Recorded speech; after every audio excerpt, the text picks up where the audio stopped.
Bonjour et bienvenue dans votre émission Vivre comme tout le monde, ou presque. Aujourd'hui, nous sommes à Bruay-la-Bussière pour le deuxième forum Santé Handicap. Ludovic Pajot, maire de Bruay-la-Bussière, nous explique en quoi ce forum est important pour la ville de Bruay. Alors c'est la deuxième édition du Forum Handicap. La première édition a rencontré un franc succès. C'est important pour nous parce que nous avons mené beaucoup d'aménagements au sein de la commune pour faciliter la vie des personnes en situation de handicap. Et l'idée de ce forum, c'est de réunir l'ensemble des partenaires qui interviennent auprès des personnes en situation de handicap dans le domaine du sport, pour trouver aussi un emploi. C'est pas toujours évident pour les personnes en situation de handicap de trouver un emploi. Donc voilà, l'objectif, c'est vraiment de réunir l'ensemble des partenaires à l'occasion de ce forum. On a un service qui gère en fait tout ce qui tourne autour du handicap et qui organise notamment des événements comme aujourd'hui. Donc on a souhaité il y a quelques années développer en fait des actions en faveur des personnes en situation de handicap avec un service dédié et aussi une conseillère municipale dédiée au handicap. On était déjà venu il y a quelques temps faire une émission ici chez vous. Vous avez un tissu associatif très riche. Alors on a plus de 400 associations sur la commune, donc c'est évidemment un chiffre très important. On a un tissu associatif très riche et donc l'idée aussi de ce forum, c'est de pouvoir associer les associations pour permettre aussi l'inclusion des personnes en situation de handicap auprès de certaines associations de la commune. Alors Lisa, vous représentez le comité départemental du Pas-de-Calais ici pour Handisport. Expliquez-nous justement un petit peu ce qu'est Handisport et quelle est sa différence avec le sport adapté. Alors l'activité physique handisport, ça concerne le handicap physique et ou sensoriel. Et par rapport au sport adapté, c'est handicap mental ou psychique. C'est ça la différence. Donc nous, on est sur du physique et sensoriel. Voilà. Donc là aujourd'hui, je vais présenter l'activité boccia, qui est un sport paralympique. D'ailleurs, on a remporté une médaille d'or grâce à Aurélie Aubert. Voilà, l'activité, c'est une sorte de, ça s'assimile à la pétanque, mais c'est pas de la pétanque, c'est vraiment de la boccia. Et c'est deux équipes, les bleus contre les rouges, et l'objectif c'est de marquer un maximum de points à chaque manche. Ça s'accumule, et puis celui qui gagne le plus de points à la fin a gagné.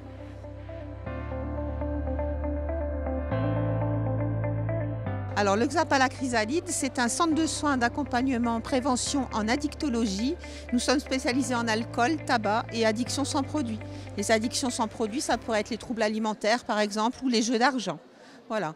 Donc les gens viennent chez nous parfois d'eux-mêmes, parfois orientés par un professionnel de santé, parfois aussi dans le cadre d'obligations de soins, alcoolémie routière, violence sous alcool. Alors vous venez de le souligner, on n'est pas obligé de passer par son médecin. Si on a envie de se faire aider, on peut directement venir frapper à votre porte. Alors vous vous situez où ? Alors nous sommes situés 660 rue de Lille à Béthune. Les consultations donc sont gratuites et confidentielles et elles se font sur rendez-vous. Quand on est parent d'un enfant en situation de handicap, on peut parfois avoir besoin d'une aide à domicile. Handi 62 est une des solutions, comme nous l'explique Camille. Alors le dispositif Handi 62, c'est une association sur tout le département du Pas-de-Calais. On vient en aide aux familles qui ont un besoin de garde occasionnelle ou régulier. Donc on va rencontrer les familles à leur domicile, voir s'ils ont des besoins de garde occasionnelle ou régulier, rencontrer l'enfant ou l'adolescent qui va être gardé et après rencontrer des futurs professionnels, des futurs handiciteurs qui vont pouvoir garder l'enfant directement au domicile. Ça concerne tous les enfants de 0 à 18 ans, tout type de handicap ou besoin particulier. On s'adapte vraiment aux besoins de la famille. C'est vraiment, si la famille nous donne des horaires, on va essayer de trouver l'handiciteur qui correspond aux horaires au niveau du secteur. Et on essaye de trouver des profils adaptés à chaque enfant.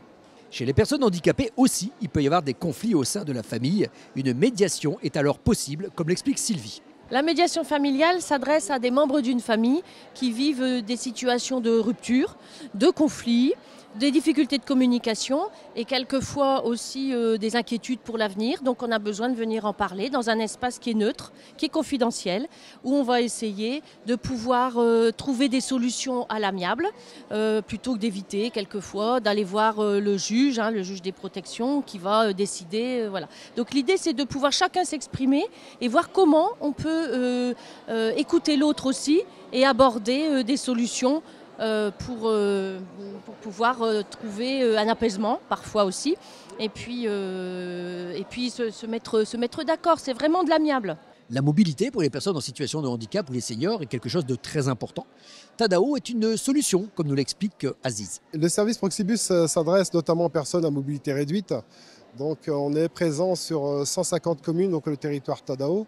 Et donc en fait ça s'adresse aux personnes à mobilité réduite en situation de handicap. Donc pour accéder au service, il faut remplir un formulaire qui se trouve donc sur l'application tadao.fr. Et donc à partir de là, vous remplissez un formulaire. Les prérequis, il faudra impérativement avoir une carte CMI avec une invalidité à hauteur de 80%. Et ensuite, nous, ce qu'on va venir regarder justement, c'est si vous avez la mention accompagnant obligatoire ou pas. Et donc à partir de là, dans les 15 jours, nous vous recontactons, la centrale où je travaille, qui se situe aujourd'hui à Grenay, vous recontacte. Ensuite, on vous explique les modalités du service Proxibus. Et donc à partir de là, dès le lendemain, si vous le souhaitez, vous pouvez donc réserver votre transport pour vous déplacer de adresse à adresse sur les 150 communes du territoire.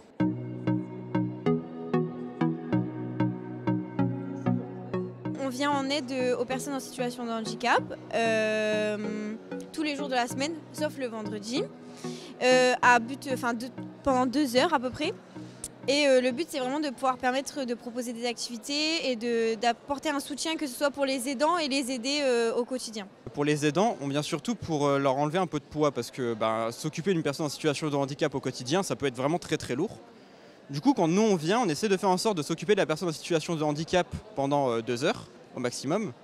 Et pour au moins pour au moins l'aider, et l'aidant aussi. L'aidant peut faire un peu ce qu'il veut sur le côté. Par exemple, aller faire des courses ou aller faire une activité qu'il ne peut pas faire d'habitude, prendre un café ou quoi que ce soit.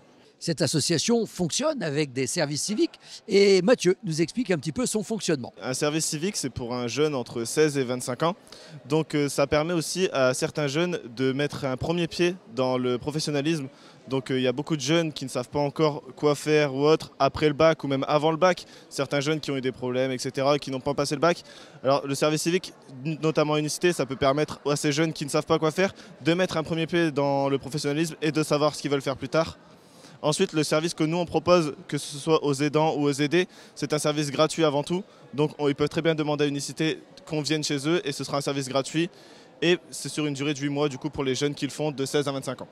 On entend souvent parler de curatelle. Ygritte nous explique ce qu'est la curatelle et la différence avec la tutelle. Alors la mesure de curatelle, c'est une mesure d'assistance en fait, où le curateur va venir aider et accompagner au quotidien la personne protégée dans les actes de gestion administrative et budgétaire. À savoir qu'il existe aussi une mesure de tutelle qui est une mesure de représentation où là on représente la personne protégée dans tous les actes de la vie quotidienne. Voilà. Et le service d'information aux tuteurs familiaux vient en appui pour les familles qui sont désignées tuteurs et curateurs d'un membre de leur famille. On vient en soutien. En fait, on a un numéro de téléphone qui est gratuit et on assure des permanences sur tout le secteur des Hauts-de-France. Alors, la mesure de curatelle, donc c'est une mesure d'assistance. Et la mesure de tutelle, c'est une mesure bien plus forte, c'est une mesure de représentation. Où en fait, les décisions vont être prises par le tuteur et le juge des tutelles selon les situations. Alors qu'en curatelle, comme c'est une mesure d'assistance, c'est le curateur et la personne protégée qui prennent les décisions ensemble. L'APF a mis en place une aide numérique, comme nous l'explique Brian. Donc l'APF France Handicap a mis en place un dispositif, donc Connectez-vous, qui est là pour le numérique afin d'aider donc les personnes dans le besoin. Ça peut être les bases de l'informatique, comme par exemple prendre une souris en main. On a des souris adaptées comme la Trackball par exemple qui existe ou la Blue Line qui peuvent aider dans des troubles, s'il y a donc des tremblements par exemple par rapport aux mains, ça peut leur aider. Aussi des claviers adaptés pour les troubles 10, la dyslexie, la dystorgraphie qui existe. Et on est là pour les aider leur tout type de demandes dans divers ateliers. Comme l'aide à la création de CV par exemple. C'est ça aussi, exactement, par rapport à la création de CV sur Canva qui existe, ou toute demande, on est là pour les aider par rapport à ça, en fait, par rapport au numérique, c'est ça. Voilà. Handiwork, c'est à la fois du recrutement ou de la formation, comme nous l'explique Camille. Alors Handiwork est un centre de formation pour les personnes en situation de handicap et essentiellement pour. Handiwork est né en 2017 dans le Gard et vient d'arriver au mois de décembre dans les Hauts-de-France.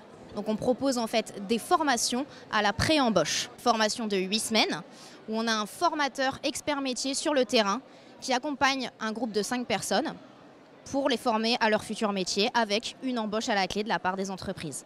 Quand vous dites recrutement, est-ce que vous avez en fait la même activité qu'une agence d'intérim ?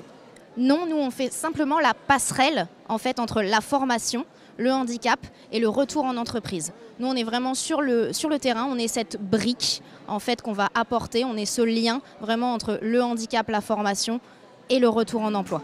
Voilà, et pour clôturer cette émission, je voulais vous présenter cette roulotte. Elle est très originale. C'est une roulotte de bien-être que va nous présenter Laurence.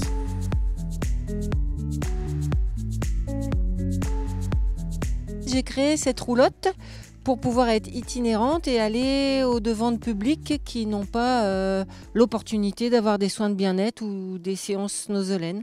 Donc j'ai créé une salle bien-être et salle snozelaine. Non seulement les personnes en situation de handicap, effectivement le snozelaine c'est intéressant, mais le bien-être c'est super important pour tout un chacun.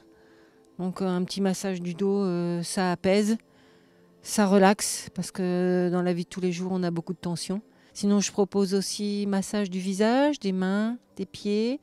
Je propose aussi des séances de Reiki. Ça, c'est un soin énergétique. Ou alors des massages sonores au bol tibétain. Donc, vous pouvez voir dans la roulotte, je me balade toujours avec mes bols. Et donc là, c'est aussi un soin qui apaise et qui peut nettoyer aussi quand il y a des choses à nettoyer. Alors Sylvie, expliquez-nous, qu'est-ce que vous avez fait dans cette roulotte? Un massage du dos. Ça m'a fait du bien parce qu'en ce moment j'ai mal dans le bas de mon dos et en plus comme elle est venue nous le proposer, moi j'ai dit oui. C'est gentil Sylvie, merci. De rien. Voilà, c'est sur ces quelques mots que nous allons nous quitter. On se retrouve donc la semaine prochaine sur WEO.